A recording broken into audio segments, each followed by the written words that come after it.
Michel Klein, 16 mai 2025, Remette.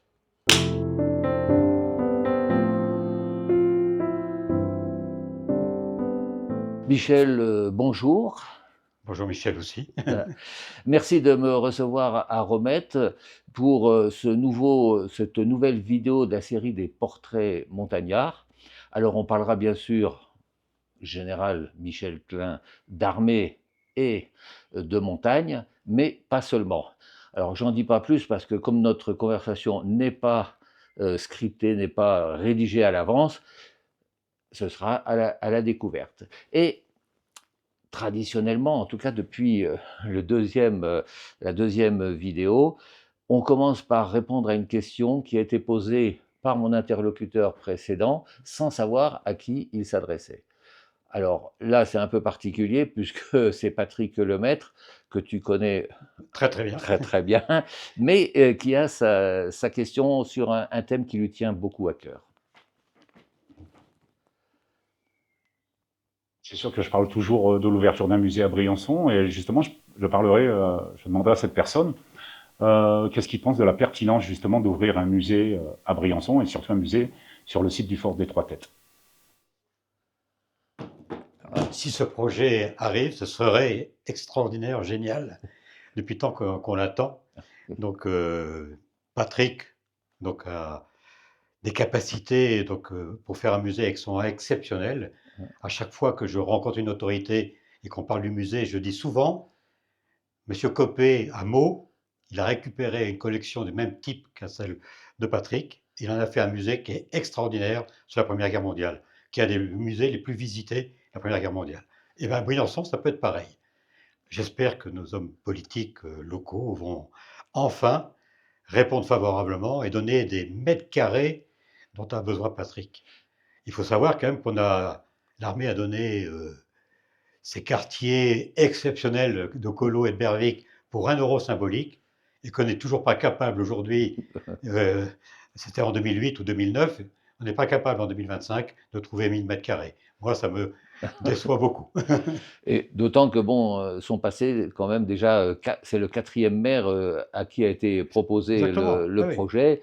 Et alors peut-être qu'au bénéfice des Jeux Olympiques de 2030, on peut imaginer, en tout cas, Patrick l'espère. Alors c'est vrai qu'au Fort des Têtes, il y a des mètres carrés, des mètres carrés. Si on fait un village olympique au milieu, si on en fait quelque chose d'habitable avec des logements sociaux, puis autres activités, il y aura certainement des commerces, etc. D'avoir un musée là, ce serait extraordinaire, ça c'est sûr. Le Fort des Têtes, c'est bien. La communication à Y, je suis beaucoup plus sceptique. C'est mis à l'écart, c'est pas bien. Ouais, c'est un peu à l'écart. Et puis bon, il y a peut-être aussi moins d'espace. Oui, oui, ouais, puis ça fait très C'est un longitudinal, couloir, ouais, quoi. dans un couloir, donc c'est pas bien. Non, Ouais, le Fort des Têtes, ça aurait du sens. ça aurait beaucoup de sens. Voilà, donc je vois que Patrick pourra être satisfait de la réponse parce que j'ai senti il y a une semaine ou deux là qu'il commençait à fatiguer un petit peu sur tout ça, quoi. Ouais, on comprend. Ouais. Alors, on va parler maintenant de Michel Klein. Avant de parler de la carrière militaire qui n'a pas commencé à Briançon, mais qui a eu une belle étape à Briançon, le Michel Klein avant l'armée, quand il était enfant, c'était quel enfant? Pour moi, un enfant très sage, très supportable, etc. Non, bon, un enfant normal.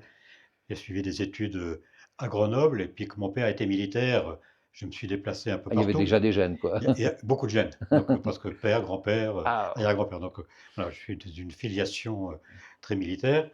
Donc j'ai beaucoup bougé comme tout enfant d'officier.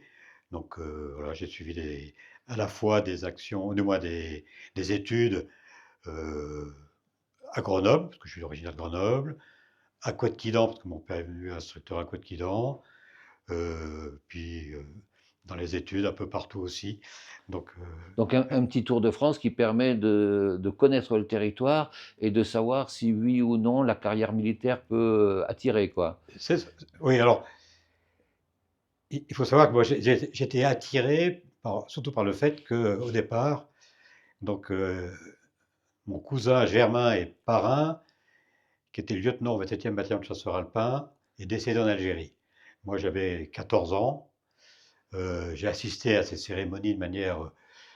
euh, C'était exceptionnel. Je dis vraiment, ce héros, on l'honore bien comme il faut, quoi.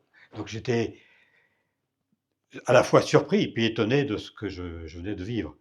Et puis voilà, donc non, je disais 14 ans, non, c'est 11 ans. Donc voilà. Donc c'était un grand moment pour moi. Et déjà, je trouvais que la carrière de mon père était exceptionnelle. Je trouvais une ambiance dans l'armée hors norme par rapport à ce que je voyais du côté de mes oncles, etc. Donc je me suis dit, pourquoi pas moi? Ouais. Pourquoi pas? Et alors ça commence comment? Ça commence. Parce qu'on commence tout en bas de l'échelle, je présume. Non, non, non, parce que j'ai passé le concours de Saint-Cyr.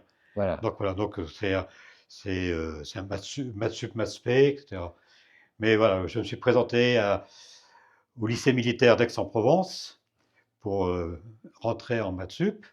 Et là, ils m'ont déclaré inapte Inapte. physique, Physique. voilà, pour un souffle au cœur. Alors là, c'est une grande déception, donc vraiment une très très grosse déception. Et puis, alors je crois que le médecin avait eu quelques histoires avant avec quelqu'un qui était décédé alors qu'il avait eu un souffle au cœur, Parapluie. le parapluie bien, du monde médical. Et on m'a dit, ben voilà, pas cette année, vous allez partir faire des études à l'université, puis vous reviendrez l'année prochaine si une expertise au Val-de-Grâce s'avère bonne. Et je suis tombé sur l'année un peu exceptionnelle, en fac, en 67-68, à Grenoble. Donc les Jeux Olympiques m'ont un peu polarisé pendant les 3 semaines des Jeux. Donc on avait une pause étudiantine et là, j'ai profité de toutes ces pauses-là pour aller voir tous les sports alpins, Une sur attirance pour la montagne très forte, quoi. Autran, Champs-Rousse, voilà, l'Alpe d'Huez. Et puis après, bah, j'ai eu la chance, après une contre-expertise, donc d'intégrer Le souffle au Saint-Cyr. cœur, il n'y en avait plus. Non, si, c'est un souffle-cœur qui s'appelle souffle-cœur de croissance. Ouais. Donc, qui est un truc après. J'ai fait beaucoup de biathlon, donc Oui. ça s'est aperçu que mon cœur tenait bien, quoi. Et en entrant dans la carrière militaire comme ça, c'était l'objectif la montagne ou ça aurait pu être n'importe quelle arme? Alors, à Saint-Cyr, donc on est formé pendant 2 ans, à la fois en études et un aspect militaire important. Donc, on a beaucoup d'activités. Euh, et puis, ben, vous avez un classement à la fin qui va de 1 à 167. Donc, eh ben, chacun choisit Un sa tour de rôle. spécialité au fur et à mesure du classement. Donc, le premier prend ce qu'il veut, il a tous les choix. Donc, moi, je voulais l'infanterie. Donc, et puis, j'ai choisi l'infanterie pour, ma spécialité. Et j'ai beaucoup hésité avec l'infanterie coloniale. Puis finalement, je, Tu resté en- là, quoi. non, puis en voyant ce qui se passait à cette époque-là, dans les années 70, Ouais. ça me plaisait pas. Donc, Mm. je pense que si j'avais été dans les années 50, ça aurait peut-être été différent. Donc, ça me plaisait pas trop. Donc, je suis parti dans l'infanterie. Et après, donc l'infanterie, c'était à Montpellier, une école de spécialité. Et là, pour faire les choix, ça devient très complexe parce qu'on choisit son bataillon ou son régiment en sortant. Donc là, j'ai pas trop mal travaillé pour sortir dans les bons et Et avoir le choix. avoir le choix. Et il y avait à ce moment-là, dans l'infanterie alpine, il y avait un régiment qui était au-dessus des autres, c'était le 21e bataillon chasseur alpin. Donc je suis allé là-bas parce que le 15-9, ça m'embêtait un peu parce que il fallait que j'y fasse un prénom. Mon père ayant été au 15-9 pendant au moins 9 ans Mm. comme chef de section au sommet des Gondrans, des sections des clubs skieurs. Donc voilà, donc Fallait laisser passer un peu de temps, il quoi. fallait laisser passer un peu de temps entre nous. Voilà. Donc Et le 27e. 27. Voilà. Voilà. Une expérience positive? Oh, c'est exceptionnel. Donc, Mm. bon, d'abord, je me suis bien plu dans l'environnement. La ville d'Annecy est une ville qui était à l'époque une ville à dimension humaine, un peu comme les Gap maintenant. C'était 45 000 habitants, donc c'était vraiment très sympa. Puis le bataillon était au cœur de la ville à ce moment-là. Il est Oui, parce plus, que maintenant, il est un petit peu maintenant, il est à allé. la périphérie. Donc c'était vraiment très très sympa. Et puis bon, la montagne est quand même offre une capacité de formation hors norme pour nos jeunes appelés. Les gens venaient avec un grand sourire et ils repartaient avec un sourire encore plus grand, quoi. euh, Donc, voilà, c'est un peu comme Patrick Lemaître voilà. l'a l'a annoncé dans son interview. Ben, moi, personnellement, étant lorrain, passionné de montagne, forcément, à cet âge-là, bon, j'ai fait le service, j'avais déjà 22 ans, hein, mais j'avais demandé les troupes de montagne et Briançon parce que j'y étais venu plusieurs fois. Bon, finalement, je me suis retrouvé en Allemagne dans un régiment de transport, donc Ouais. c'était plus tout à fait la même chose. Bon, ça retardait de quelques années l'arrivée à Et Briançon, Briançon. Mm. mais bon, c'est vrai que le 15-9 a marqué l'histoire de Briançon. Alors, Ouais. entre le 27e et le 15-9, il s'est passé quoi? Un petit Ah, vadrouillage avant d'arriver là? ouais, il a fallu du temps, hein, Ouais. parce que la carrière des officiers, elle est compliquée. Donc, normalement, on est muté tous les 2, 3, 4 ans. Mm. J'ai eu de la chance à Briançon. Donc, moi, à Annecy, je suis resté 9 ans. Ah oui, quand Donc, même. voilà, j'ai quitté après mon temps de commandement de capitaine, commandant de compagnie. Et là, j'ai été récupéré pour encadrer les jeunes sous-lieutenants à Montpellier pendant 2 ans. Et là, pour mon épouse, j'ai eu le malheur de réussir l'école de guerre pendant ce temps-là. Et donc, je suis parti à Paris. Et là, c'était après les affres des états-majors parisiens pendant un bon moment. Oui, Parce que c'est peut-être une autre ambiance là. c'est Il une autre n'y a plus trop de ambiance. terrain là. Plutôt de terrain, mais il y a quand même on peut trouver des passions quand même, malgré tout. J'en ai Ouais. trouvé. Ouais. Et Ouais. donc, finalement, à un moment, on part de Paris quand même, quoi. Oui, alors je suis parti de Paris après l'école de guerre. Ouais, c'est pas tout à fait l'école de guerre. Il y a quelqu'un qui a eu une très très mauvaise idée pour les gens qui avaient réussi le concours de l'école de guerre, de dire aux officiers qui sortaient, vous allez poursuivre des études dans la spécialité que vous aviez après vos études avant le concours.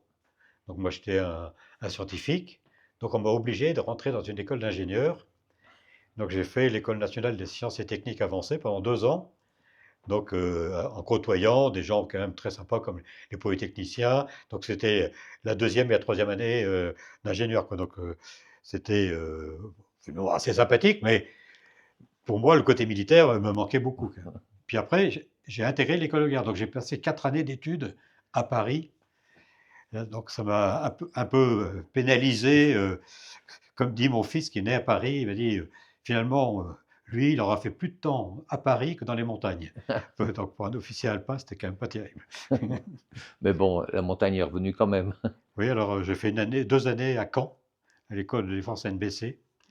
Où Oui, la montagne est plus elle est plate. très basse, oui, oui. Et puis bon, c'est quand même un moment, malgré tout, les études étaient très intéressantes et c'était au moment donc c'était le domaine nucléaire, biologique et chimique et c'était au pire des moments internationaux. C'était juste avant la guerre du Golfe où Saddam Hussein a envahi le Koweït et Saddam Hussein avait tapé sur des villages irakiens, oui, irakiens. Donc juste avant, et le chimique avait été une arme employée de manière insupportable. Et c'est Donc là les où on gens, en parlait le plus. Avant, on n'en parlait pas trop, c'est hein. ça. Et là, c'était incroyable. Donc, et c'était un moment quand même très, très compliqué. On avait beaucoup de gens qui venaient s'instruire, donc dans une connotation vraiment de peur. Mm. Tous les pays de, de ces coins-là venaient se former chez nous. Donc voilà. Et puis, comme j'ai pas été content d'aller à Caen, parce que vraiment j'avais fait beaucoup la tête, parce qu'au départ je devais être muté à Chambéry. Et, et on m'a imposé d'aller à Caen pour remplacer quelqu'un qui quittait l'armée.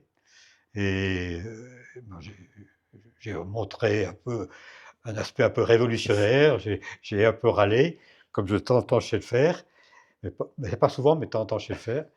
Et là, donc, le général qui commandait la direction des personnels m'a dit, on fait un deal, vous restez 2 ans, Et et puis, après, vous aurez le choix, dans un bataillon ou un régiment alpin, de faire 2 ans plus 2. Voilà. Donc, et puis finalement, ça n'a pas été 2 ans plus 2, c'était 3 ans à Briançon Début des années 90. les années 90 à 93. Oui. Donc, c'était des années exceptionnelles pour nous, pour toute la famille, parce que enfin, la famille retrouvait les montagnes. Quoi. Ouais. Et puis, quelque part des racines, puisque le papa avait été pas forcément oublié, mais il y avait quand même quelque chose qui restait là. Oui, il reste. Puis il a écrit un petit bouquin entre-temps, tu connais peut-être, Le Vieux Fort. Ah bah oui, voilà. Et oui, oui, tout à fait. Voilà, donc J'avais jamais fait le rapprochement entre les deux, Klein, ah ouais, voilà. ouais, voilà, donc c'est lui qui a écrit Les Vieux Forts. Et puis voilà, donc il était très heureux que je prenne que je puisse retourner, du moins revenir au 15-9, parce qu'il m'avait emmené, moi, sur les pentes du Gondran quand j'avais 14 ans, 15 ans. Ouais. Donc en pot de phoque, on est monté je sais pas combien de fois, tous les deux, avec ma sœur aînée, à faire des moments assez sympathiques au sommet des Anges. Ouais. Oui, parce que bon, au-delà d'un terrain militaire, entre guillemets, c'est un superbe terrain de jeu, Ouais, quoi. bah, c'est exceptionnel. Exceptionnel. Donc, le 15-9, c'est là où on s'est croisés, on va dire, la première fois, Oui, oui, oui. à un certain week-end De Pentecôte. de Pentecôte, tout seul au bureau du Dauphiné, quand le message arrive, le 15-9, c'est fini. Ouais. Alors j'ai sorti mon gros bouquin là et je l'ai mis à un petit repère où il y a Michel Toupet qui m'a fait un article qui m'a valu un week-end de Pentecôte horrible. Mais tu n'étais pas responsable, tant que je sais bien. Non, autant, je m'en souviens d'autant mieux que, bon, on a eu l'occasion d'en reparler plusieurs fois, chaque fois qu'on se croise à une cérémonie ou quoi, et où tu dis, c'est lui. Donc, c'est vrai que là, bon, moi j'étais correspondant, j'étais même pas journaliste officiellement. Ouais. Je faisais la permanence de week-end parce que le chef d'agence était lui en week-end. Le message arrive, le 15-9 terminé, réflexe, le téléphone. Une seule personne qui puisse répondre au régiment, c'était le colonel, puisque tout le monde était en week-end apparemment. Et puis là, bon, c'est vrai que on discute. On n'enregistre pas à l'époque, on prend Ouais. juste des notes. Et puis, bon, c'est vrai que le patron était un peu remonté, mais correct quand même. Donc, j'écris l'article le soir avant d'envoyer, parce que c'était un sujet sensible quand même, je rappelle. Et là, tu me réponds, on ne retire pas une virgule. Je transmets. Et ça devait être un peu mou quand même, parce que le secrétariat de rédaction, qui avait envie de faire du buzz, On changeait un peu a changé un peu les choses, et surtout le titre, et puis ça a fait mouche. Et le week-end a été peut-être difficile, mais la suite a été pas mal non plus, je crois. Oui, oui. Alors que le week-end était très difficile. Oui, mais grâce à ça, Briançon a un peu bougé. Hein. Donc les commerçants sont Se sont venus rendus compte qu'il y avait un régiment. non, et puis ils sont venus me voir, etc. Ils voulaient faire monter à Paris avec un comité de soutien des commerçants. Ils voulaient rentrer dans le quartier. J'ai dit non, si on va quelque part, on va aller à la taverne en face, donc pour discuter, parce que et puis bon, finalement, ça s'est calmé. Bon, un moment donc est venu c'était qui?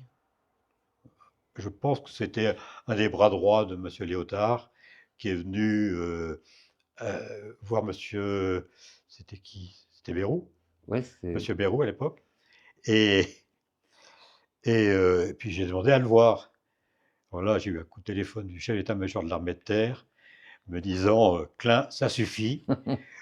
Si vous bougez maintenant, mardi matin, vous êtes là dans le bureau du ministre. Et puis, donc, moi, ce que je voulais faire retenir, c'est que je ne comprenais pas comment un journaliste, qui était Isnard à l'époque, dans Le Monde, pouvait se permettre de dire des certitudes alors que les travaux en cours, c'était pas ça. Parce que moi, j'étais dans la boucle, les travaux en cours.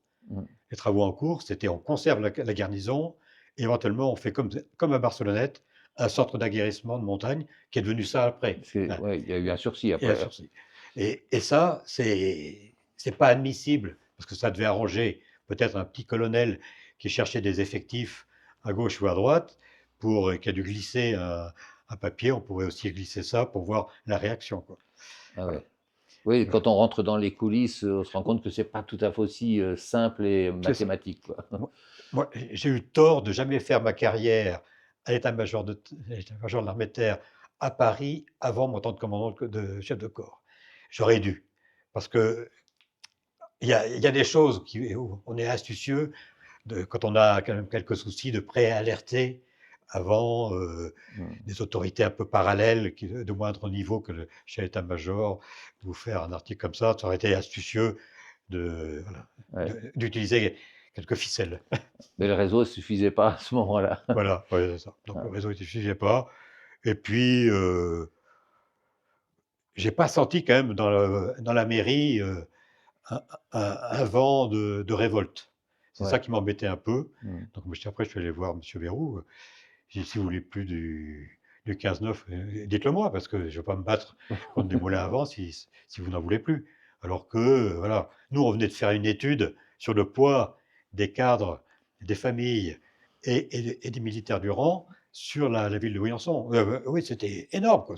Ah oui, bah, Euh, ça s'est bien vu après. Après, hein, donc Ouais. voilà, c'était énorme. Parce que, voilà. Surtout qu'on venait de vivre une expérimentation tout à fait hors norme pour l'armée de terre. C'était. On a fait, normalement, les gens arrivent tous les 2 mois, faire leur classe, et cetera. Donc il y a en gros un sixième qui arrive tous les deux mois. C'était un Mm. peu comme ça que fonctionnaient les régiments d'appelés. Et là, on m'a demandé d'expérimenter une incorporation massive à 800 d'un coup. Ah oui. Rester à tous les 2 mois que les services.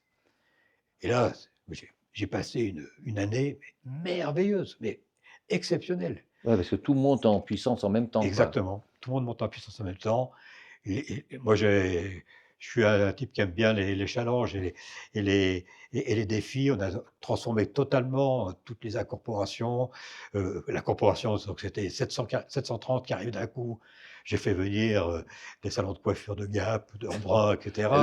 oui, parce qu'il y a des petites choses comme ça. Oui, voilà, voilà.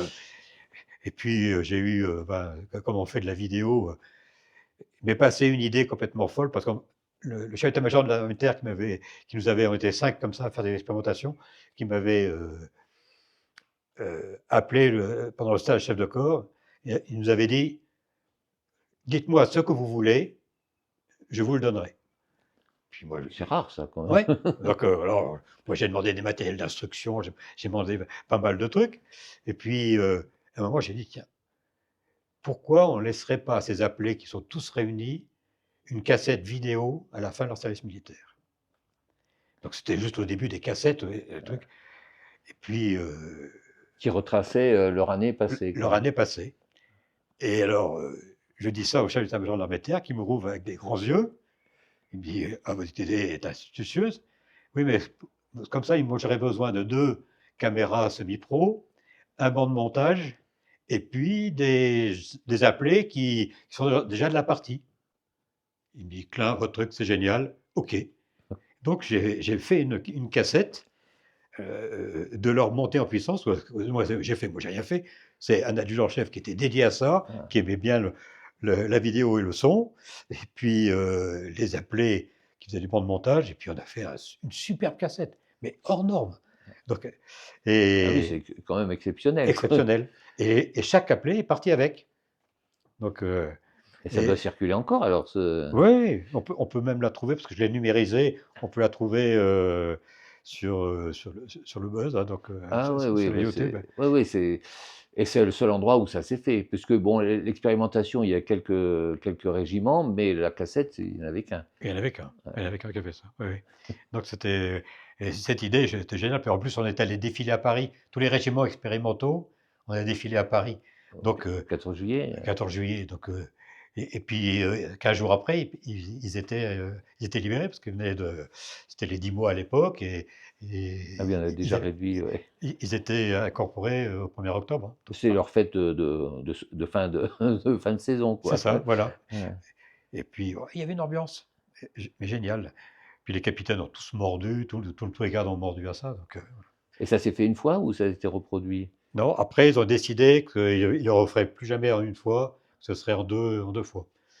Donc voilà. Et puis après, bon, le 15-9 a disparu dans ses recrutements complets. Ouais, parce qu'après, donc, on passe provisoirement en centre d'aguerrissement en Montagne, montagne, voilà. avec des effectifs beaucoup plus limités. Ah oui, oui, ils étaient une centaine en tout, hein, Ouais. cadres et militaires du rang. Oui. Donc, voilà, Mais que des professionnels aussi. il y avait, Il y il a y avait quelques beaucoup de. appelés Puis aussi.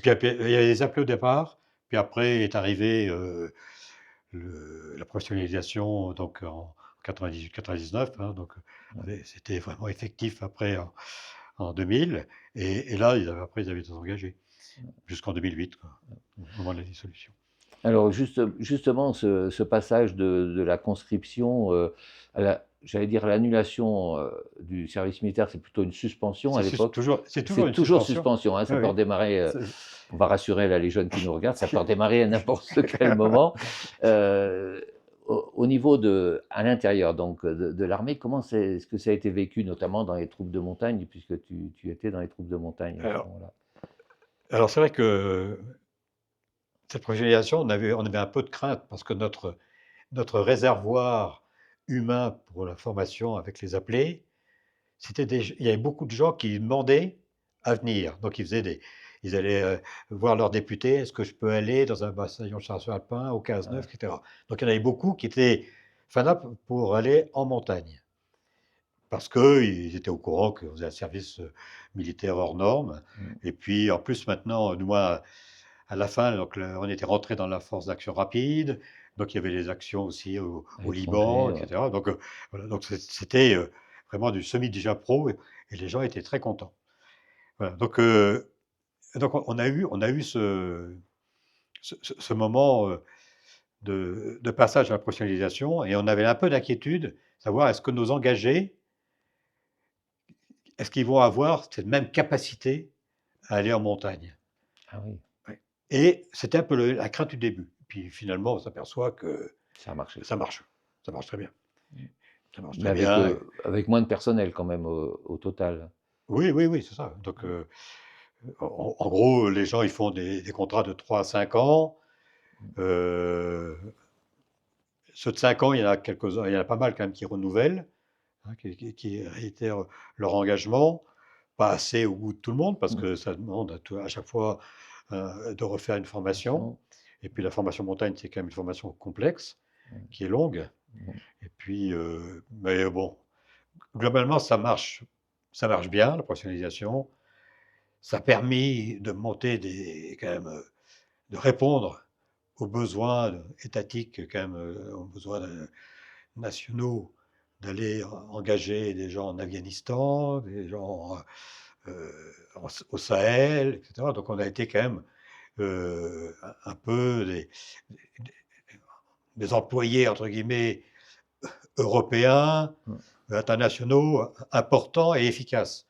Donc on sait bien, donc les Américains, les Britanniques et les Français, c'était quand même les 3 leaders de toutes ces opérations qu'on a pu faire donc à l'extérieur, dans les pays en conflit important.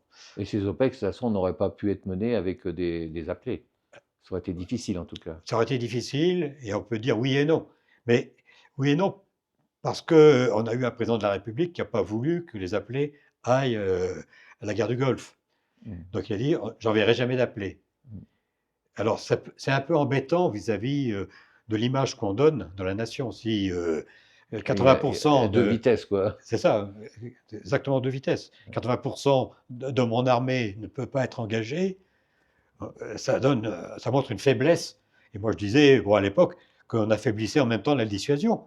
Parce que si on réagit comme ça pour une opération qui n'était pas très très longue, donc au Koweït, en Arabie Saoudite, donc c'était un peu compliqué quand même. Donc, Ouais, oui, c'est sûr que si on ne peut pas compter sur la totalité de son armée, ça va pas, on quoi. baisse de capacité de manière vraiment importante. Mais c'est comme ça. Maintenant, on n'est plus dans ce registre-là. On peut regretter malgré tout le, le bain de toute une population, d'une classe d'âge qui se mélangeait pendant le service militaire. Oui, il n'y avait pas que l'aspect militaire, quoi. Il n'y a pas que l'aspect militaire, et puis il y a quand même un aspect de formation, d'as- de, j'ai dit de compréhension de la discipline, on pourrait dire, Voilà. parce que moi j'ai eu beaucoup de Marseillais à Briançon, hein, et ben j'ai pas eu beaucoup de soucis, quelques-uns, mais globalement les gens étaient vraiment dans l'esprit, Ouais. et je trouve ça un peu dommage d'avoir perdu cette formation. Il aurait fallu le généraliser aussi avec les filles, parce que là, à l'époque, on n'avait pas de filles. Donc, Oui, c'était la et moitié de la puis, population, il quoi, y ouais. avait, oui, la moitié de la population, et puis les garçons se sentaient pénalisés par rapport aux études, par rapport à l'emploi, à la vie professionnelle, par rapport aux filles qui gagnaient une année, Donc, entre bon, guillemets. oui, oui, parce que la vie est longue. C'est ça. C'est Ouais. ça. Donc, tu n'es pas resté jusqu'à la fin du 15-9, puisqu'il y a encore eu un Oui, il y en a chef eu de au corps moins après, oui. 3 ou 4 chefs de corps Voilà. après. Donc, et tu pars où alors? Alors moi, je me suis fait récupérer par le général qui était adjoint à la division de montagne. Au départ, je devais aller à Montpellier, et Ah oui, puis, décidément. on m'envoie à Paris pour aller dans un bureau études. Donc, pour traiter au départ de la doctrine, et puis finalement, donc, il y a un colonel qui est malade et qui est obligé de quitter son poste, et je prends le poste de la simulation. Donc la simulation, c'est toutes les aides pédagogiques, etc., qu'on fait avec l'informatique. Donc comme je suis un scientifique, donc j'étais assez à l'aise là-dessus. Et puis voilà, donc les simulateurs qu'on voit dans les auto-écoles, nous on avait commencé déjà Ah, bien avant, donc au niveau militaire, sur plein de services, pas uniquement que sur la conduite, mais sur le tir, etc. Et puis on me demande de construire 2 centres dans un camp qui venait d'être abandonné à Mailly, et j'ai construit donc un centre d'entraînement des PC, des postes de commandement. Ça a été assez facile. Et après, un centre d'entraînement tactique pour les capitaines, ça allait jusqu'au grade de commandant. Et, et là, c'était un moment passionnant. Donc, très différent, mais passionnant toujours. passionnant. Oui, moi, je me passionne assez vite. Donc, quand je vois que les enjeux sont importants, et voilà. Donc, et j'avais du mal, donc je suis resté 4 ans à faire ça, j'avais du mal à faire passer définitivement euh, dans les décisions et dans les financements surtout, parce que c'est des choses L'un qui sont ne va pas c'est pas sans l'autre. gagné. Donc, on me disait toujours, vous n'avez pas tout à fait fini votre étude, il faudrait pousser tel truc, vous voyez, pour retarder les échéances financières. Donc, et puis voilà, j'ai quitté le dispositif, tout était verrouillé, et donc c'était ça en 1997. Et ça continue encore, et ça s'améliore chaque année. Donc mon truc, Ça a marché, ça quoi. marche encore. Ouais. Et à chaque fois, quand je veux taquiner un peu les capitaines du 4e régiment de chasseurs à Gap, je lui dis: «Ah, vous revenez de Mailly, donc il faut me remercier». Donc, Oui, c'est un merci des fois qui surtout s'ils ont pris le mauvais temps, la pluie là-bas, la boue, la, la Oui, craie, parce que c'est etc. la simulation grandeur nature, quoi. Ah là, le centre d'entraînement tactique, c'est avec les véhicules. Donc voilà, c'est pas la simulation uniquement informatique, Ouais. mais tout est géré. On gère tout avec le GPS. On a les positions de chaque véhicule, de chaque personne. Et puis, quand quelqu'un, le tir est fictif, entre guillemets, c'est du laser non dangereux, et ça allume des capteurs. Donc le type, Il sait que son capteur commence à couiner. La seule chose pour qu'il ne couine plus, il faut qu'il s'allonge et qu'il ne fasse plus rien. Voilà. Donc, et ça fonctionne vraiment remarquablement bien. la première étoile, elle vient quand? Ah, c'est pas première, c'est la 2. Deux d'un coup. C'est 2 d'un coup, oui. Oh, voilà, C'est les Américains qui ont une première, et nous, c'est 2 d'un coup. Mais c'est pas tout de suite. c'est pas tout de suite, hein. Pas tout de suite, parce que j'ai fait, après ces 4 ans d'être major de l'armée de terre, j'ai fait une année à l'Institut des hautes études de la défense nationale. C'était bon, une année merveilleuse aussi, Ah, parce tout, que c'est ah, top, non, mais quoi. moi je suis, mes 37 ans de carrière, je suis avec un sourire comme ça. À part au départ ma mutation sur Caen, au lieu de Chambéry, là j'ai beaucoup râlé, mais j'ai trouvé à Caen une ville Il se passait quand même extraordinaire, des et choses, quoi. puis de très belles choses à faire. Et puis là, donc, l'Institut de la haute étude de la défense nationale, c'est un mélange de fonctionnaires, de politiques, etc., qui, pendant une année, suivent des études, des cours de stratégie, etc. Donc, on élève un peu le niveau, à la fois personnellement et puis aussi à nos Global, gens, quoi. nos voisins, voilà, qui apprennent beaucoup et qui sont vite aussi très conquis par l'institution militaire. Voilà. Et puis après, en muté de ça, on sait qu'on va terminer, qu'on va partir tout de suite en état-major parisien. Ah ouais, retour à Paris. Retour à Paris, bah, l'Institut des hautes études de la défense nationale, c'est à l'école militaire, hein. Donc Oui, donc là, c'est un bond de 500 mètres, quoi. voilà. Voilà. Et là, je passais 4 ans dans une cellule qui venait de se créer de prospective. On prospecte quoi? Alors, bah, c'était quelle défense, quelle armée en 2030. Déjà 2030, C'était en l'armée 90. pour surveiller les Jeux Olympiques, quoi, c'est ça? Ouais, c'est ça. C'était en 1998. Et alors au début, quand vous avez la page blanche, c'est nullissime, hein. Donc on nous demande d'écrire ça. On est une bande de on était 8 officiers qui sortaient de l'IHEDN, de nos études. Donc Ouais. on se connaissait tous, donc c'était très soudé. Alors interarmés, hein, donc des marins, des aviateurs, et puis des armées de terre. Et puis on avait en face de nous des ingénieurs de l'armement qui venaient nous aider sur les visions prospectives. Et puis bon, on a fait une première ébauche que j'oserais jamais présenter maintenant, hein. Donc non, c'était nul. Mais on a tous convenu au bout d'une année qu'il fallait faire une réflexion globale. Alors, je ne sais pas si tu connais Michel Godet, c'est un prospectiviste très réputé en France et qui a des méthodes de prospective pour les entreprises, etc. Et on s'est dit, mais pourquoi pas Travailler dans l'employer cet esprit-là, ouais. dans cet esprit-là. Et voilà, et on a fait 2 séminaires, mais importants, hein, 2 fois 15 jours, avec des, des historiens, des sociologues, des climatologues, voilà, un panel de personnes tout autour de nous, Très diverse, très quoi. diversifié, et c'était pour progresser dans les démarches sur les méthodes Godet avec identification des variables de changement. Alors là, ça nous a ouvert des yeux assez extraordinaires, et on a écrit un document qui est loin d'être idiot, je trouve, qui a servi, je pense, un peu de référence. Il y avait un petit fascicule qui avait servi un peu de référence aux industriels de l'armement, et puis aussi à d'autres. On a fait pas mal de publicité là-dessus, et puis on a fait après des gros documents pour faire progresser l'inventivité dans les démarches, dans les états-majors, etc.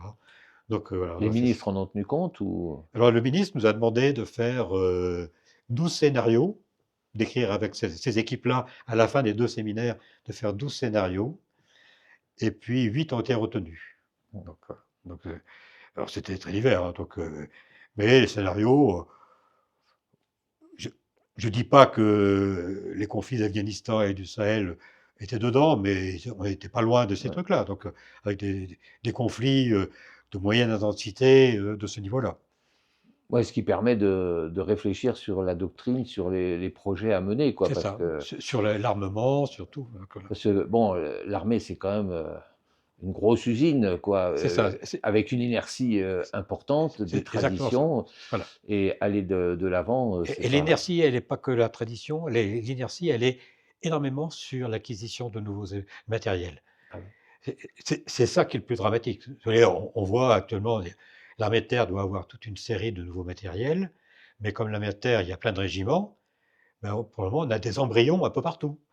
Mais on n'a pas une uniformité de matériel qui arrive, aller en 2 ans, 3 ans, comme ça, d'un coup. Et si tout le monde doit travailler ensemble, ça va être dur. Et voilà.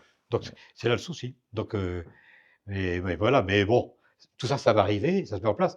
Nos matériels, le 4e régiment de chasseurs, il a des matériels qui datent de 40 ans. Ouais. Donc, 40 ans, voilà, moi je vois déjà, j'ai une vieille voiture qui a 20 ans, je vois comment elle est. Donc maintenant, elle peut plus rentrer dans Grenoble. Donc, et Il elle n'y a va pas aller le à la, bon critère. et elle va aller à la casse dans 15 jours. Donc, Ouais. donc, parce que, Mais bon, il y a aussi l'inventivité de l'entretien dans les régiments un peu partout qui fait que ça tient le coup, quoi. oui, oui, oui, Parce que exactement. s'il y avait pas ça, il y a longtemps que ce serait fini, quoi. Oui, oui. Mais puis les gens ont un moral d'acier, moi je trouve.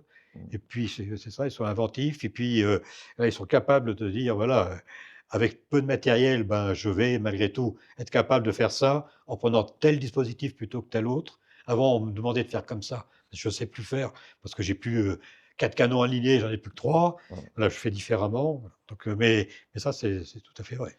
Oui, parce que c'est pas complètement figé. Il y a peut-être plus d'autonomie localement.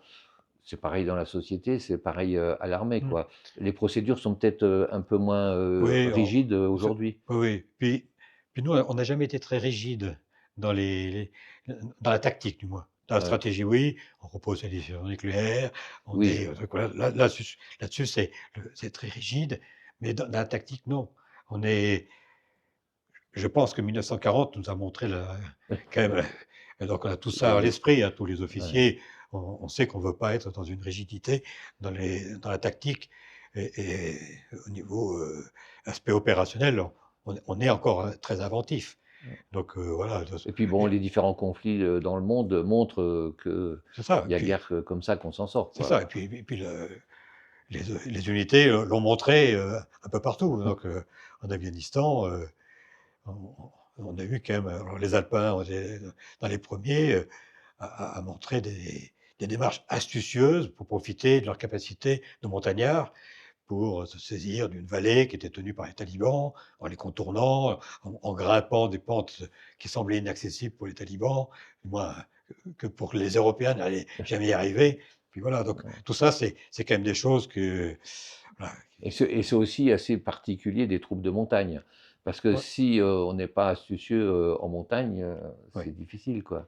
Alors, les troupes de montagne ont un avantage, c'est qu'on donne l'initiative au petit niveau. Parce que la montagne compartimente tellement les opérations Ouais. que le capitaine peut avoir son initiative dans une petite vallée, dans une manœuvre d'ensemble. Comme on le fait d'ailleurs dans les zones urbaines, qui compartimentent aussi beaucoup. Et ça, c'est pas le cas pour ceux qui sont avec des chars lourds, etc., dans les grandes plaines, où tout est très réglé, parce Mmh. que voilà, Et il faut que ça reste dans une manœuvre d'ensemble. ouais. Et là, on peut jouer quand même la carte dans les compartiments, celui-là avance un peu plus vite que l'autre, c'est pas très grave, parce qu'il va se saisir de ce point-là, mais il faut faire attention malgré tout. Donc toutes ces choses, C'est un peu l'esprit commando, quoi. oui, oui, oui, c'est ça, esprit, commando, moi je dirais moi, esprit alpin, hein. Alpin, Donc voilà. voilà, donc pour moi c'est un peu ça, c'est l'initiative. Puis on voit bien en montagne, heu, on a on est engagé, on a toujours, quand on part en hiver, surtout en hiver, hein, avec un gros détachement derrière, on engage ces gens, on engage la sécurité de nos gens tout le temps. Mmh. Donc le capitaine, il connaît d'abord ses hommes par cœur, mais il sait, il fait attention aux prises de risques qu'il prend, et cetera. Donc il est déjà dans cette démarche de pas d'isolement, mais d'initiative, D'autonomie, d'autonomie ouais. dans les dispositifs. Oui, parce que bon, le combat en montagne, il y a pas que l'adversaire en face, il y a aussi Les l'environnement éléments. qui est Les éléments sont aussi un ho c'est c'est hostile. peuvent être aussi dangereux, mais les montagnards sont capables de le dominer. Mmh. Parce que quoi, le dominer? Dans les limites Humaine. de la nature, hein. Donc mais capables parce ils sont les seuls capables de rester à 2 800 mètres, 3 000 mètres, dans le froid, avec 1 mètre de neige autour de lui, sans ils sont équipés, la nuit, ils sauront se mettre à l'abri, ils font l'igloo ou l'abri à toute vitesse. Donc voilà, donc c'est tout ça, les autres ne savent pas faire. Mais ce qui ne les empêche pas d'ailleurs d'être autonomes quand c'est pas le froid, mais quand il fait très chaud, quand ils sont en opération au Sahel, par C'est exemple. ça. Ça- Mais c'est quoi le lien justement entre le bah, froid et la chaleur là? je pense que le désert rejoint la même problématique que la montagne. Moi, je vois les trois milieux difficiles, mer, terre, montagne et, et le désert. Je pense qu'on a les mêmes problématiques de commandement. Donc, le chef, il est regardé tout le temps, parce que en montagne, les gens regardent le chef de détachement. Voilà. Où est-ce qu'il va nous emmener? Est-ce qu'il nous emmène en sûreté? On a confiance en lui, donc on Ben, n'a tout est aucun basé sur souci. la confiance, quoi. La confiance et puis la compétence du chef, hein. Oui, Donc, ben, il n'y a pas de confiance, il n'y a pas de compétence, hein. exactement. La, ma- la mer, la marine, c'est comme ça aussi. Donc, d'ailleurs, le commandant de bateau, il s'appelle le Pacha. Donc, ça montre la stature qu'on lui donne. Et puis, dans le désert, moi, j'ai jamais été, mais j'ai beaucoup lu dans le désert. Je me suis intéressé aussi à Lyautey, Charles de Foucault, etc. Et là, c'est pareil. Ouais. Donc, on se perd tellement facilement que celui qui connaît le désert ou qui est capable d'emmener quelqu'un d'un point A à un point B, je pense C'est important. qu'on lui fait confiance aussi. Et donc, tous ces soldats de montagne, ça a été aussi une passion pour toi, puisque Complètement. complètement, hein, puisqu'il y a une fédération, il y a toutes des associations Oui, alors, où tu as été actif justement dans cette image du oui, soldat de montagne. oui. Alors, oui, parce que alors, moi, j'ai terminé par la brigade de montagne. Puis, donc, au niveau carrière militaire, j'ai réussi à commander la brigade de montagne. C'était complètement inespéré. Donc, j'ai eu un bonheur fou. Et puis, bon, après, 2 ans après, j'ai quitté l'armée. Et quand je suis revenu, donc on s'est installé à Gap avec mon épouse, et il existait déjà c'était pas une fédération, c'était une union des troupes de montagne qui avait bien fonctionné il y a 15 ans avant, 20 ans avant, et là connaissait un déclin, Creux de la vague. un très gros creux de la vague, avec la difficulté, c'était les gens qui étaient à la tête, ils n'avaient pas connu l'armée professionnelle. Ils étaient avec une image d'armée d'appelés, en disant, bah, voilà, on va demander à tel bataillon de faire ça. Ouais, tel bataillon, il n'est pas là, hein. Il est en opération, ou il prépare une opération, il n'est pas disponible, quoi. Donc, et puis, moi, je sentais bien qu'il y avait une distorsion. Et puis, donc, on a voulu, on cherchait un président. Donc, Fallait un passionné. moi, quand j'avais quitté l'armée à Chamonix, le jour de la fête de la Saint-Bernard, qui est le patron des troupes de montagne, j'avais dit que je serais prêt à donner un coup de main pour faire perdurer l'histoire des troupes de montagne, et puis pour être un membre actif auprès des anciens. Pris au mot. Pris au mot, 3 ans après, on vient me chercher, puis donc moi j'avais créé mon entreprise entre-temps de conseil. Donc bon, c'était un peu difficile de partir, mais bon, je dis ok, pas cette année, l'année prochaine. Mais si je suis élu, je fais une réforme. Voilà. Donc l'année d'après, tout le monde m'attendait. Je dis ok, volontaire. Donc c'est le bureau qui fait l'élection, le bureau m'élise président. Et je dis ben voilà, ma première action. Il y avait toute l'Assemblée générale qui était partie vaquer dehors, et puis qui est revenu après dans le cinéma, un truc. Je dissous l'Union des troupes de montagne et je crée quelque chose d'autre, une nouvelle fédération. Tous les gens du bureau effondrés. Mais bon, c'est quelque chose que j'avais monté avec le général qui commandait la brigade. Et l'idée, c'était de faire peau neuve. Voilà. Et l'Union des troupes de montagne périclitait un peu, même beaucoup. Il y avait de moins en moins d'adhérents, il y avait de moins en moins d'associations qui venaient. Et moi, je l'ai quitté donc 12 ans après. Il y a 36 associations d'anciens qui adhèrent, qui, euh, qui acceptent de faire plein de, plein d'actions que la fédération propose. Donc c'est là où ça a été génial, quoi. Et justement, c'est quoi le rôle d'une telle fédération? Ben, c'est de... Alors, moi, je m'étais donné 4 missions. D'abord, de rassembler ceux qui n'étaient plus là, ceux qui travaillaient tout seuls dans leur coin, etc. Donc de rassembler et qu'ils adhèrent à la fédération pour avoir un poids. Parce qu'on sait bien, un homme politique, quand vous leur dites, moi je l'ai bien vu avec le député maire de Grenoble le jour où j'ai été élu, j'ai dit, monsieur le maire, maintenant, je suis président et j'aurai bientôt 10 000 adhérents. Ils ont regardé grands yeux comme ça, 10 000 adhérents. Ah, ça Vous, compte. vous êtes sûr? Ah oui, c'est mon objectif d'avoir 10 000 adhérents. Voilà, donc, parce que là-dedans, on faisait en même temps la fusion avec l'armée d'active. Donc c'était une idée. Comme dans l'armée d'active, il y a du monde associatif pour les officiers, les sous-officiers, les militaires du rang. Donc de rassembler ces gens-là, c'est génial. Ouais. Parce que eux, ils ont besoin d'écouter les anciens. On a fait un lien intergénérationnel exceptionnel grâce à ça, de les intégrer dans le dispositif. Voilà, donc ouais, c'était de rassembler. Deuxièmement, c'était de rayonner, de faire rayonner, parce que la brigade n'avait plus le droit d'éditer sa revue semestrielle. Donc c'est une réforme au ministère pour maintenir peut-être la langue parisienne officielle. Avait le droit uniquement les légionnaires avec képi blanc et les troupes de marine. Et tous les autres, il fallait supprimer toutes nos revues. Donc moi j'ai dit, moi je vais prendre la revue à mon compte. Oui. Donc là, c'est plus le général qui édite, c'est la brigade. Moi, c'est plus la brigade, c'est la Fédération des soldats de montagne. Voilà.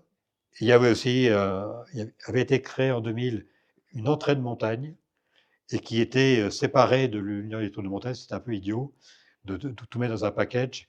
Donc on a récupéré l'entrée de montagne qui était en train de monter en puissance et qui maintenant est une entraide exceptionnelle qui va pour tous les blessés, les familles endeuillées, avec une action dans la durée. Ils font un travail hors norme, qui est d'ailleurs reconnu maintenant au niveau de Paris comme étant quelque chose d'excellent niveau, au même titre que le font très très bien les légionnaires et puis les parachutistes. Et puis mon quatrième mission, c'était, alors tout le monde appelait ça le devoir de mémoire. Moi, je n'ai pas appelé ça le devoir de mémoire, j'appelais ça le besoin de mémoire. Donc, j'ai un peu enquiquiné les gens, mais j'étais content parce que le préfet de l'Isère, un jour, me fait un clin d'œil et sort ce terme.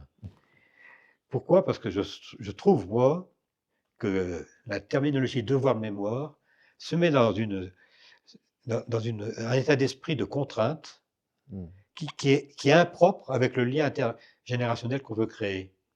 Parce que l'objectif, c'est bien ça, c'est faire transmettre la mémoire à nos jeunes générations, leur montrer, etc., d'avoir ce lien entre une mémoire d'ailleurs récente, hein, aussi. Oui, il Voilà. n'y a pas que Il n'y a pas que la mémoire des années de 40. 14-18, des années 40, de faire ce lien-là.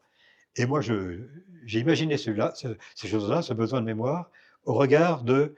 J'étais grand-père depuis peu. Le grand-père, il a vis-à-vis de ses petits-enfants envie de communiquer de ce qu'il a fait. C'est pas un devoir, c'est pas un une devoir, envie. c'est un besoin, il a envie. Donc, pourquoi? Parce que c'est sa famille, donc lui il est le transmetteur de la mémoire de son père, peut-être de son grand-père déjà. Donc, on fait un lien de 4 générations. Et ces choses-là, c'est quand même assez exceptionnel. Et moi, je pense que c'est ça dont on a besoin dans notre pays. Et on le voit bien, quand on voit aujourd'hui un porte-drapeau qui a 15 ans, 16 ans, il a envie de porter ce drapeau, mais quand il le porte, il pense. Moi, je l'ai déjà souvent interrogé. Tu penses à qui quand tu penses ça? Bah, là, il me sort le drapeau, voilà, c'est ceux qui ont eu la médaille militaire ou la Légion d'honneur. Et ben, il pense ceux de 14, ceux de 18, voilà. Donc, et je trouve que ce lien, il est assez exceptionnel. Voilà, donc cette transmission, je trouve que c'est pas un devoir. Et justement, ce terme de besoin de mémoire plutôt que devoir est de plus en plus diffusé. Je pense par exemple à Jacques Jalad du Souvenir français, au 11 août l'année dernière Oui. Oui, j'ai au pas pu Lautaret. aller à Lautaret. Et il a insisté là-dessus, Mmh. justement. Il a dit, on n'est pas ici par devoir, on est ici parce qu'on veut, quoi. C'est ça, exactement. Voilà, donc et là, ça fait un peu, ça a étonné les gens, puis finalement, les gens se sont mis dans ce truc. Et après, on a eu l'idée de faire, ce lien intergénérationnel. Ça tombait bien, donc moi, j'ai été élu en 2011 et arrivé, les grandes commémorations du centenaire de la Grande Guerre. Donc j'ai dit: «Nous, on va pas rater ça».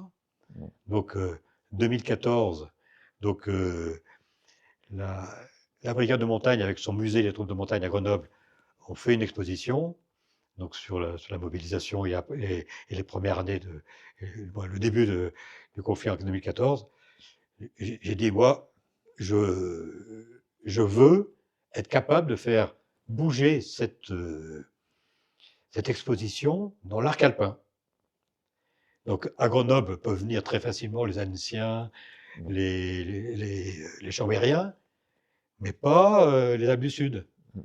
Donc alors avec un ami qui est un ancien du 22e bataillon de chasseurs alpins de Nice, il a récupéré l'exposition de la mobilisation, il l'a mis à la gare de Nice. Patrick, lui, après, il l'a évoqué dans son petit laïus que tu as interviewé. Là, il a mis pendant un mois à Nice, à la gare qui est en plein centre-ville, le truc. Et puis, quand elle est revenue vers Grenoble, moi, je l'ai récupérée au musée départemental de Gap. Normalement, pour un mois. Elle est restée 3 mois et demi. Il y a eu un nombre incroyable d'écoles qui sont tous venus la voir. Et là-dedans, Patrick, il avait rassemblé des objets exceptionnels. Moi, j'ai évoqué le grand-père de mon épouse, qui était à Vennes, qui a fait la guerre 14-18.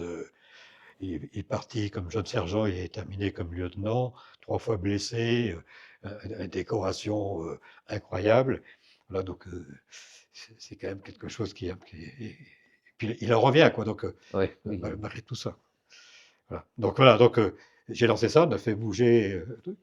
L'année d'après, le musée a fait une autre exposition qui s'appelait Des Alpes aux Vosges, parce que moi Oui, bien sûr. j'avais organisé un rassemblement ancien et armée d'active dans les Vosges, parce que les Alpes, du moins les Alpins ont fait un combat magnifique dans les Vosges.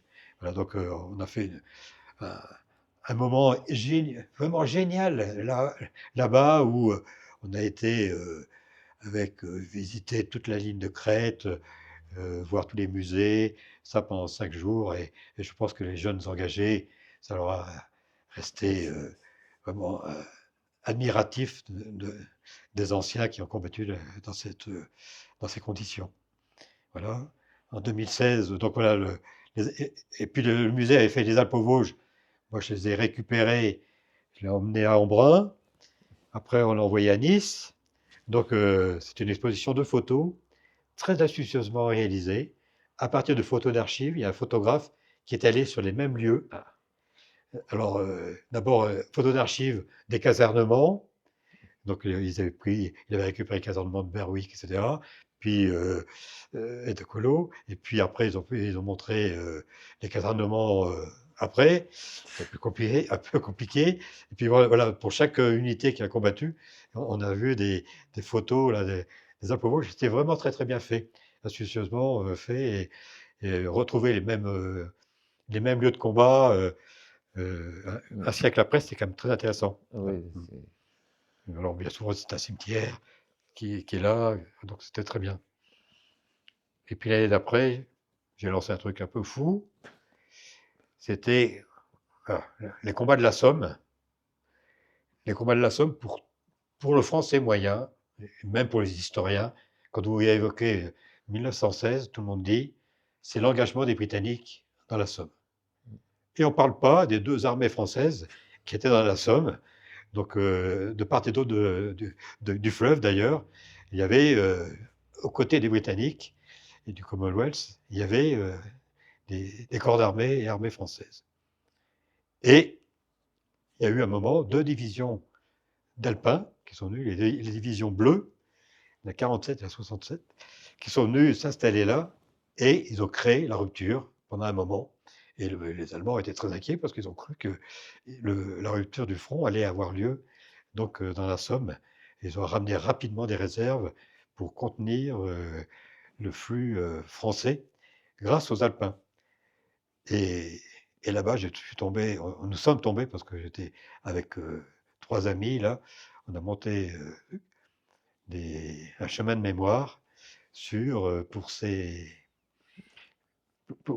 combattants valeureux et qui ont sorti un peu qui sont sortis de la tranchée, qui ont réussi à gagner des kilomètres de progression et surtout de neutraliser la route qui faisait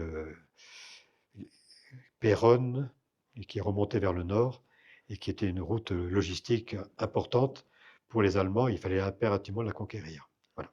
Donc, et on a monté un. Donc il y a un vrai travail d'historien en plus dans cette Ah fédération. ouais.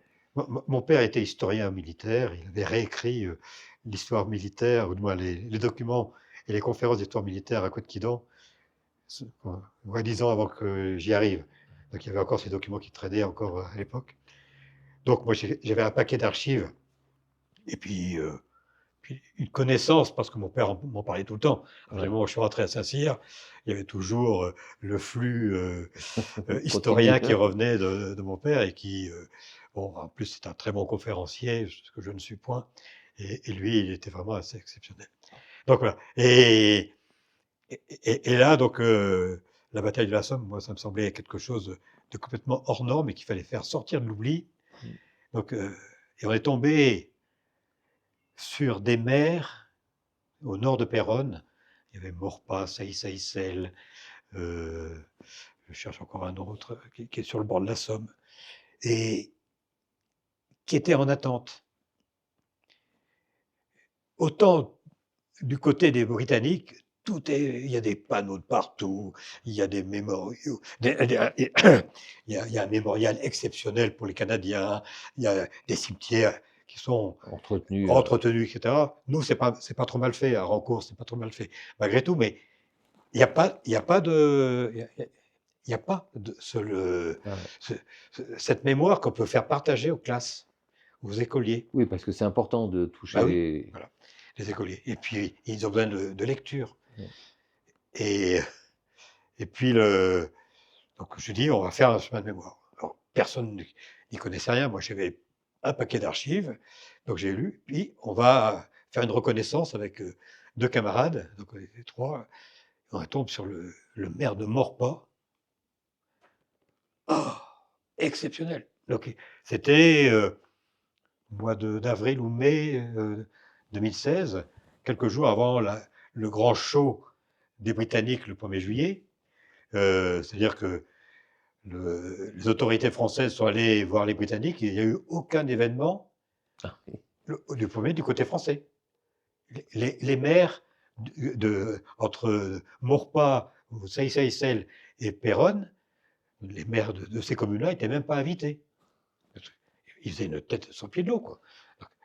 Comme si la limite entre les Français et les Britanniques était aussi une frontière pour la mémoire, quoi. Donc ils faisaient tout ça. Et nous, moi je dis, ben voilà, mon projet c'est de faire un chemin de mémoire sur les Alpins lors de cette phase-là de conquête. Donc, on est tombé sur un type hors norme, conseiller municipal à Maurepas, qui avait pratiquement un musée chez lui, mais dédié aux Alpins. Il avait, mais incroyable, il avait tous les journaux de marché d'opération de tous les bataillons alpins, mais incroyable, incroyable, et une connaissance. Donc on l'a fait travailler. Moi, j'écrivais, je faisais des diapos, je lui envoyais.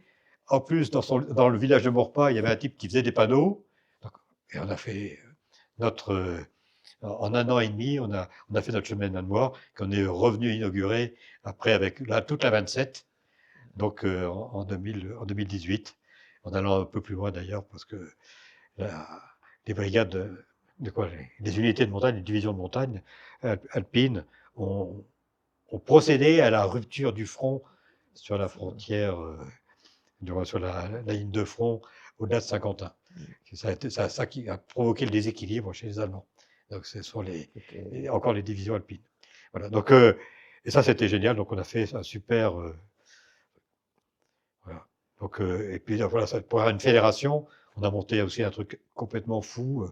Moi j'aime bien ces trucs un peu fous, mais c'est pas grâce à moi, c'est grâce à des amis.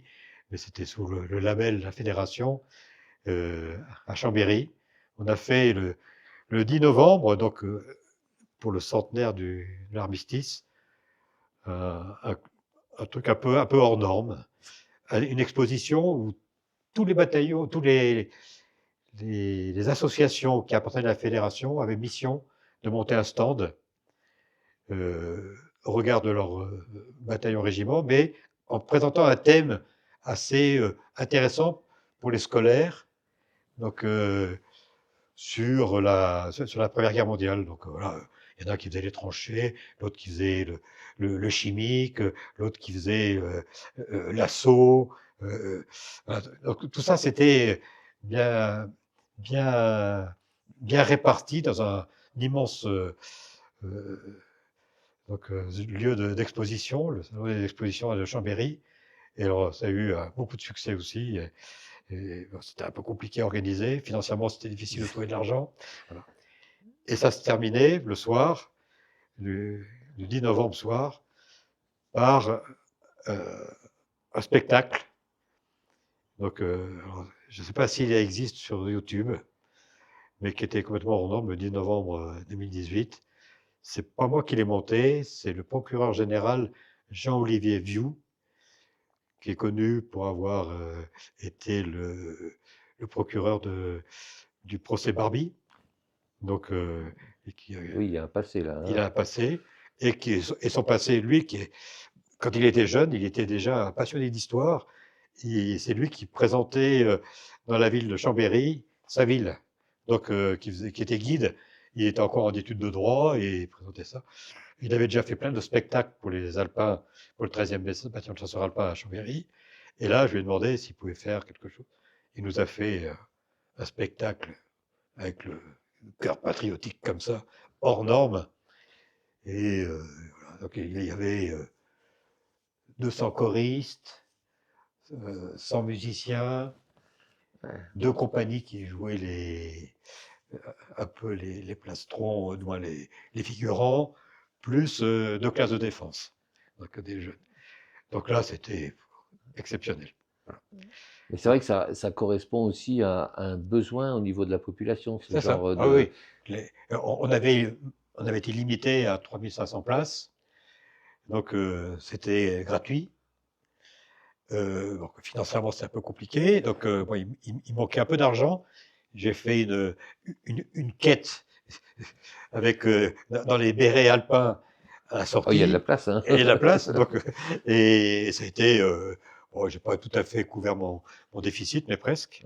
Mais c'était génial. Donc, et on a distribué des places à l'entrée. Il y a des gens. On a lancé ça sur la radio locale, qui avait encore quelques places à donner, parce que c'était des associations qui avaient des places, qui les distribuaient un peu partout pour que ça soit très hétérogène, qu'il n'y ait pas que des Chambériens, qu'il y ait aussi des gens d'Annecy, de Grenoble, voire au-delà. Donc c'était vraiment très très bien. Et donc voilà, bon, j'ai distribué. J'allais rentrer, j'avais encore 2 places. Je me dis, non, tu rentres pas. Ta place, de toute façon, elle est réservée. Donc, tu rentres pas. Tu distribues tes 2 dernières places. Et je vois un monsieur qui arrive avec son fils d'une douzaine d'années, qui cherchait un peu partout. Je suis allé vers eux. Le fiston, il en pleurait presque. Donc, Ah ouais, voilà. Et puisqu'on parlait de chemin de mémoire, il y a aussi celui sur la bataille des Alpes. Alors ça, c'est ma folie. Ouais. Alors, c'est une folie. Du moins, quand j'ai présenté ça, parce que c'est une idée personnelle au départ, mais après, je pouvais rien faire tout seul. Donc, c'est là où c'est génial. J'ai réussi à tout de suite trouver un responsable par département. Donc voilà, c'était l'idée d'un triptyque avec des visions modernes. Donc, voilà, donc le triptyque, c'était un un site internet, des panneaux dans tout l'arc alpin, alors ça va de la Haute-Savoie jusqu'aux Alpes-Maritimes. Il y a 140 panneaux, plus 80 QR codes sur des poteaux.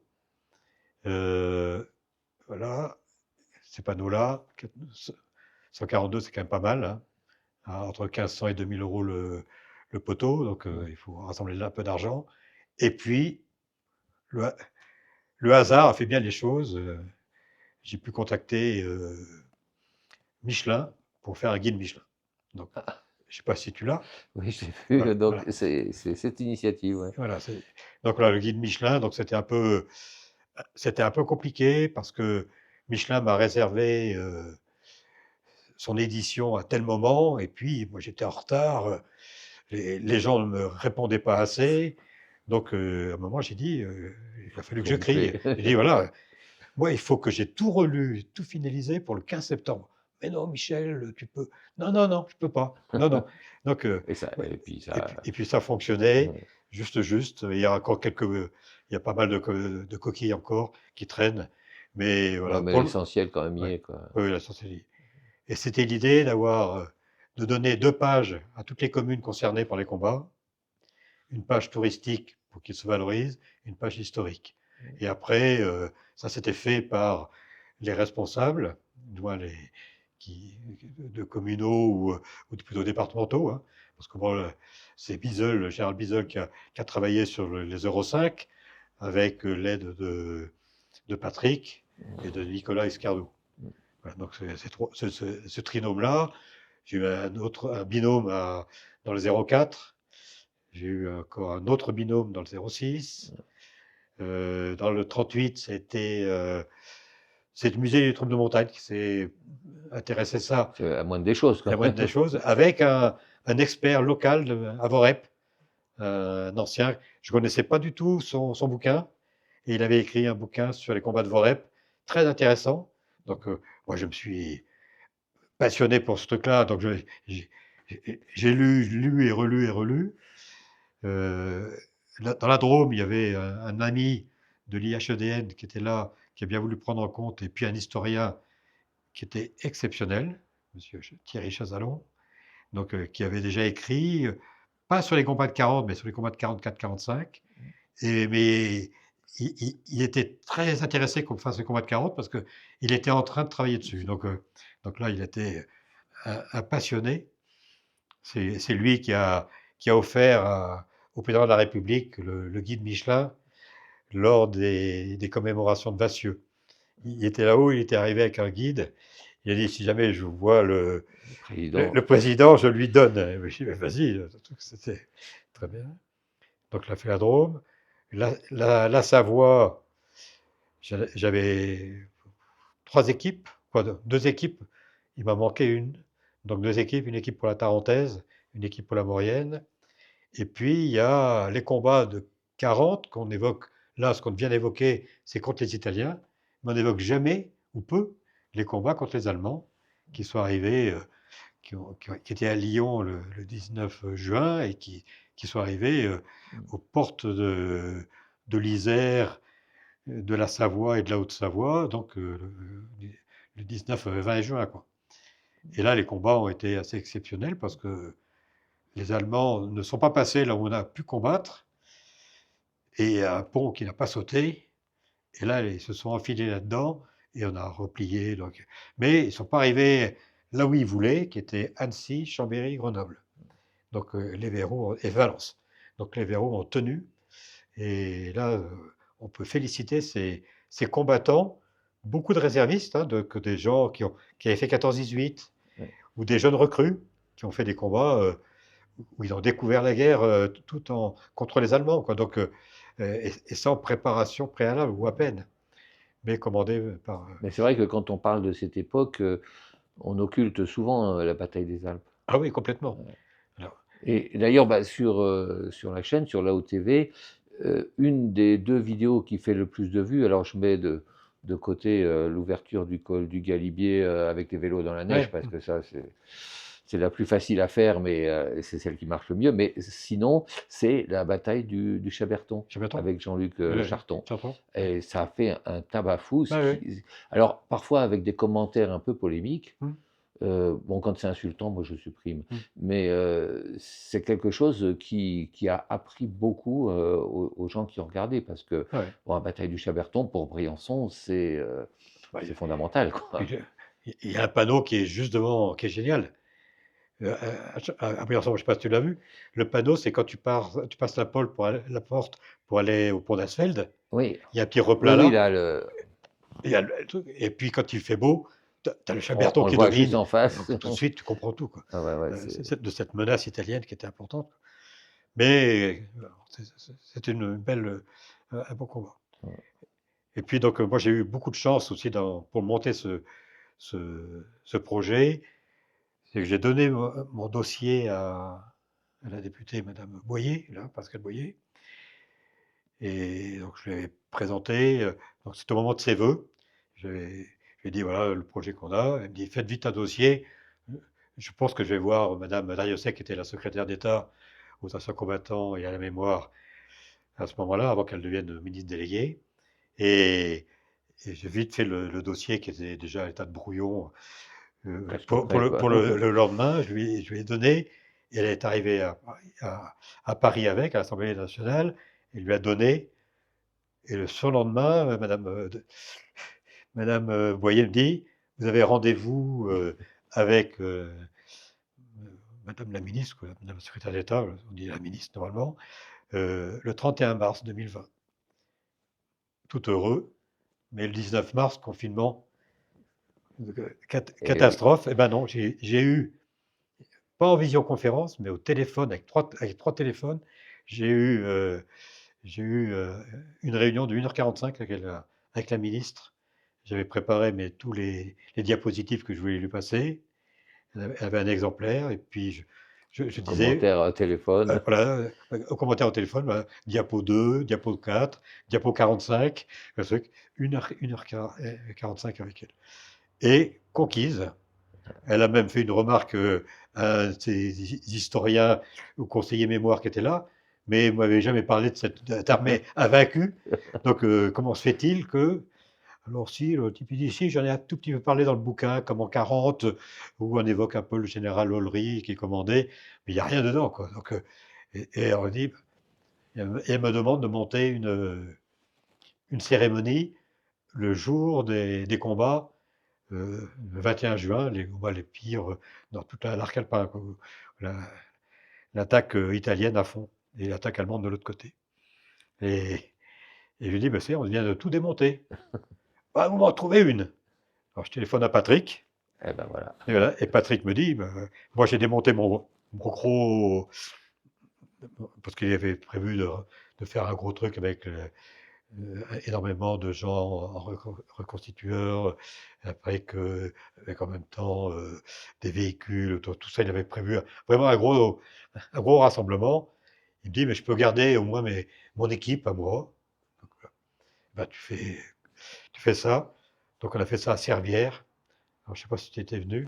Non, j'avais vu après. Ouais, donc à Servières, on a fait une prise d'armes, une petite cérémonie avec, on a honoré les combattants du 72e BAF qui étaient décédés dans la vallée des Fonds, là.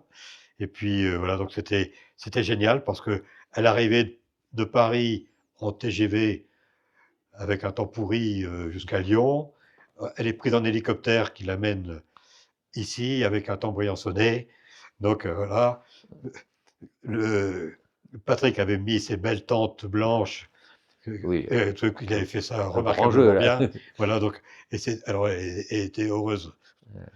Et puis elle a défendu notre projet dedans. Et moi, dans la foulée, j'ai pris contact avec ses services et elle m'a donné pas loin d'un dixième de mon besoin pour mon projet, quoi. Donc tout ça, ça s'annonçait bien. Et après, j'ai eu une aide financière des régions, des départements, quelques communautés de communes, quelques mécènes. Bon, j'ai pratiquement réussi à boucler le projet, quoi.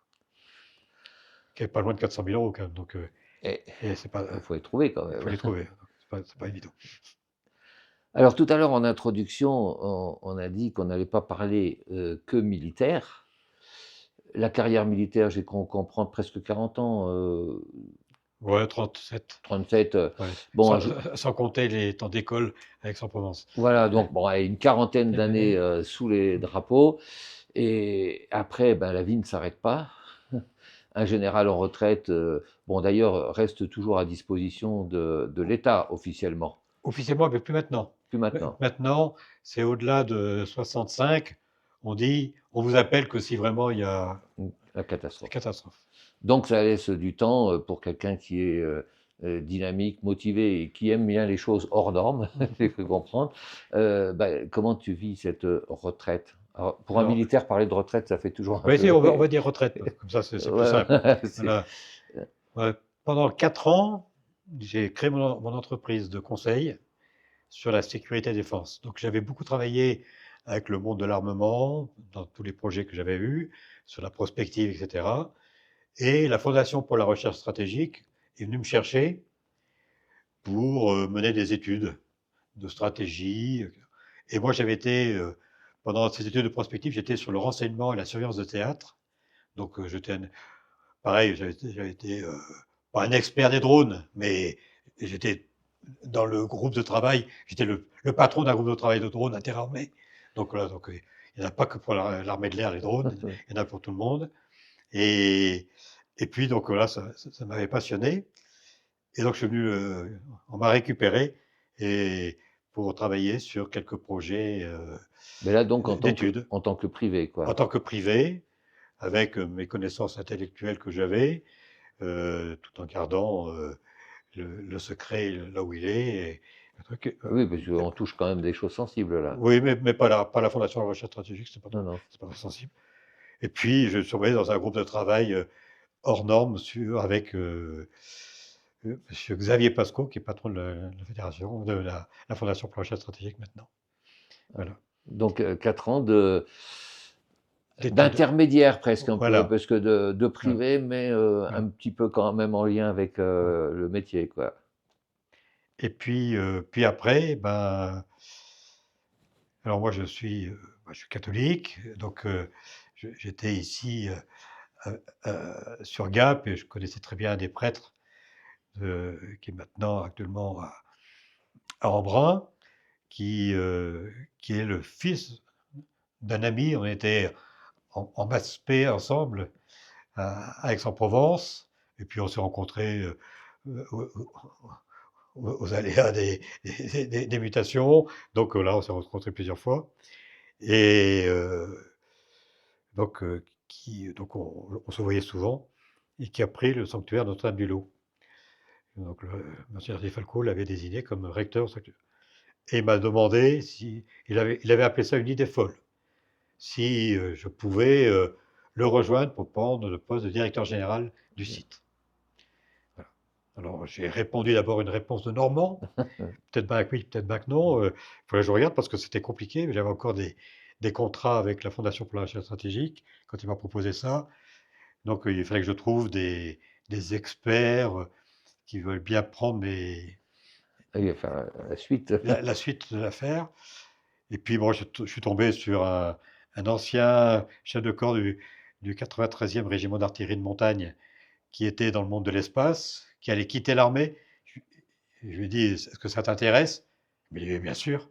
Donc je lui ai refilé Le bébé. le bébé, et puis il était tout content parce que c'est pas commun de trouver des contrats de temps en temps. Donc il a trouvé un contrat tout fait. Et puis un autre qui était, lui, alors un légionnaire qui était au régiment du génie de montagne à, à Saint-Christol, sur le plateau d'Albion. Donc un type que j'aimais beaucoup.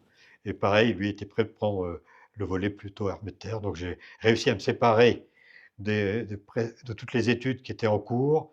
Et j'ai terminé une étude tout en ayant des échos sur ce qui se passait au sanctuaire Notre-Dame-du-Lot. Et j'ai fait 5 ans directeur général du sanctuaire Notre-Dame-du-Lot. Voilà. Où il se passe quand même pas mal de choses, quand même. Oui, oui, oui. Donc on a fait pas mal de choses avec le peuple de vie. Alors que comme j'aime bien regarder l'histoire, donc au bout de quelques temps de présence là-bas, je me suis aperçu qu'on allait bientôt fêter les 350 ans des, des apparitions. Et donc, j'ai proposé de faire Monter un truc. un jubilé de 350 ans. Donc là, on a fait pas mal de, de choses intéressantes. Mais c'est pas moi, je n'étais pas le chef, moi j'étais aux ordres du recteur du sanctuaire. Mais bon, c'est génial parce que quand on touche là-bas, les gens apprécient beaucoup le site. Mais il faut pas uniquement penser là-bas, il faut souvent aussi agir et mettre la main à la pâte. Parce que bon, les bénévoles, c'est un peu loin de Gap, c'est compliqué d'avoir beaucoup de bénévoles là-bas. L'église ne vit que de bénévoles presque.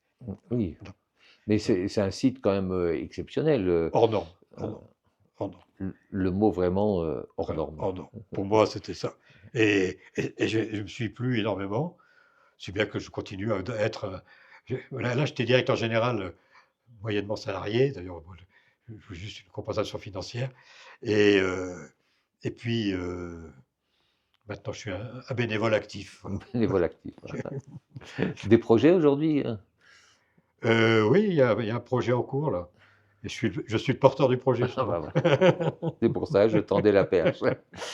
Porteur du projet, mais bon, il y a quelqu'un qui vient d'arriver sur Gap qui sera beaucoup plus compétent que moi sur les infrastructures moi j'ai exprimé le besoin, que je connais bien.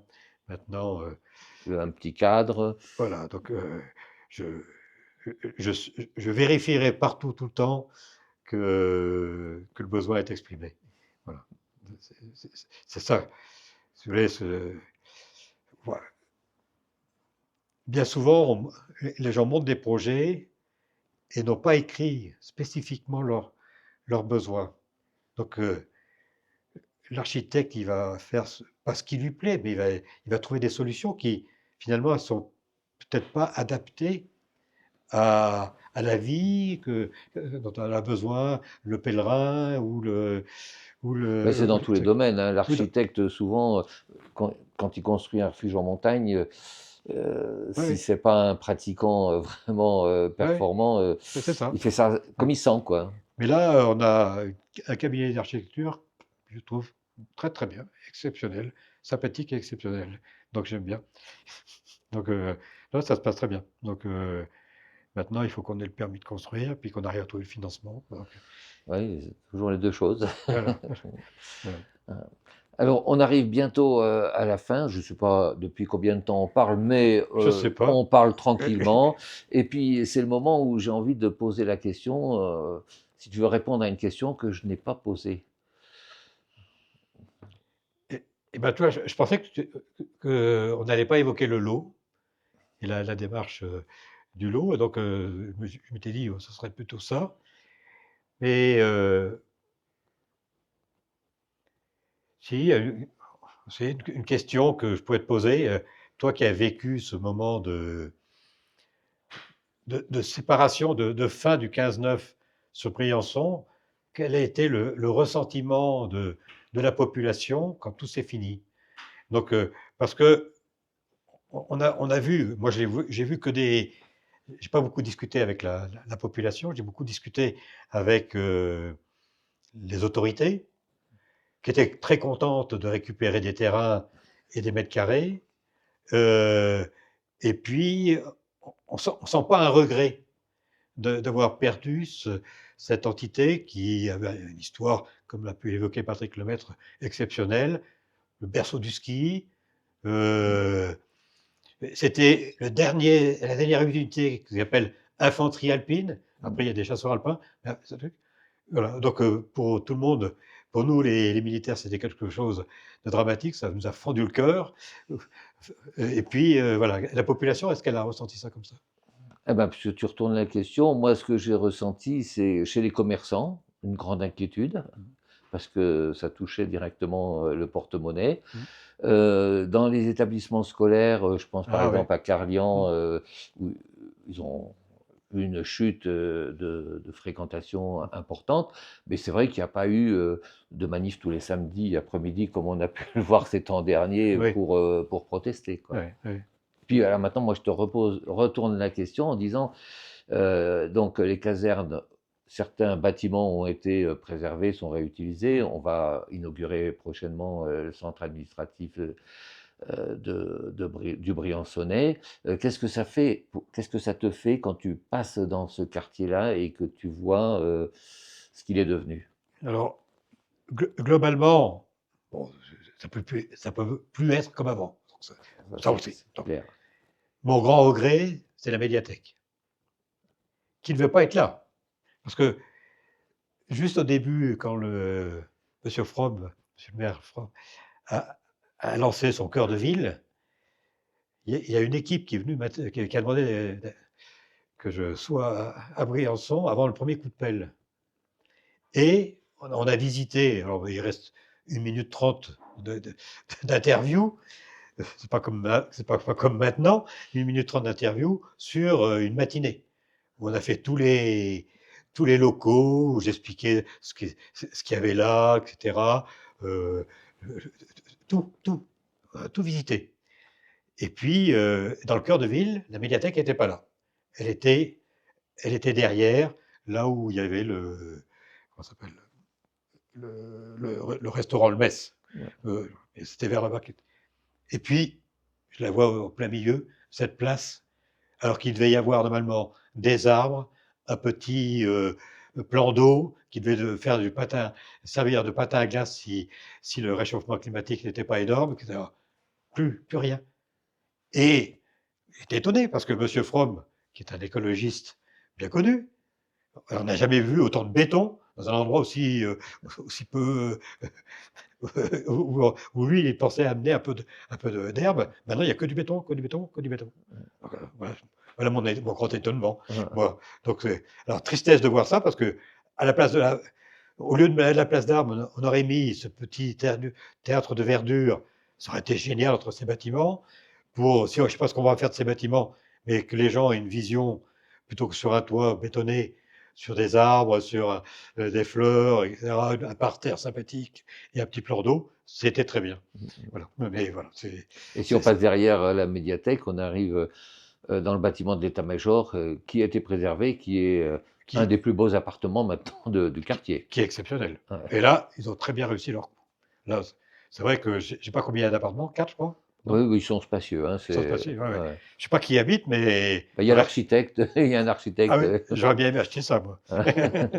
Oui, bah, il y a le petit côté nostalgie en plus, mais Oui, ça aurait c'est ça. peut-être été difficile à venir sur le balcon souvent, quoi. Voilà, donc, mais bon, c'était pour moi un grand moment. Briançon, j'ai vraiment bien apprécié.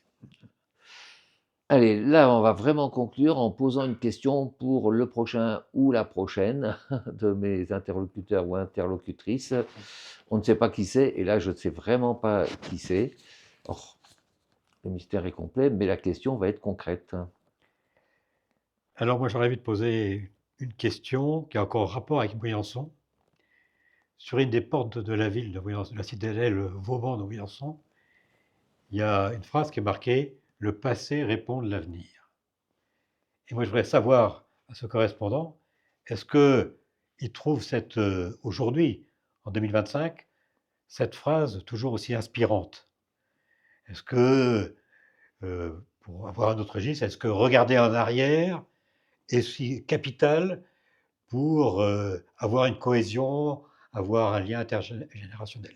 Est-ce que pour lui, donc, cette phrase, elle est encore d'actualité? Eh bien, on va transmettre cette question. Je serais très intéressé par la réponse. Bien sûr, service après-vente. Voilà, eh bien, Michel, merci de ton accueil, de cette conversation que j'espère agréable et intéressante pour les gens. J'espère que ça aura été intéressant, mais c'était très agréable en tout cas. Ouais. Et puis bon, pour les gens qui vont regarder, vous n'êtes pas obligé de regarder tout d'un coup, vous pouvez tronçonner, comme c'est le cas sur l'ensemble Ouais. de nos vidéos. Voilà, Michel, merci. Merci Michel.